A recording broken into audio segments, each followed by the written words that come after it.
دونك هذا الاتفاق اللي تم التوقيع ديالو اليوم تحت رئاسه السيد رئيس الحكومه هو تيحل واحد العدد ديال المشاكل فيما يخص لا زياده في الاجور اللي هي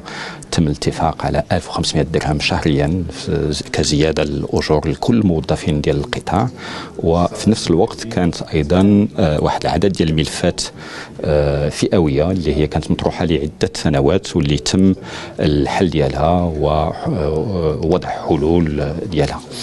هذه محطة جد مهمة لأنها غتساعد أولا باش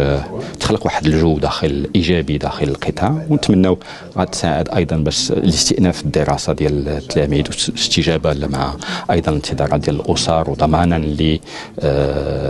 للزمن المدرسي ديال التلاميذ،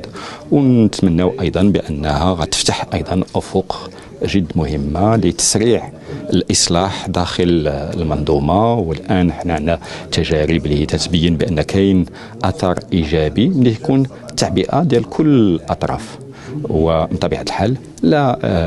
هيئة التدريس ولا هيئة الأطر الإدارية تتلعب واحد الدور جد إيجابي في مواكبة هذا الإصلاح.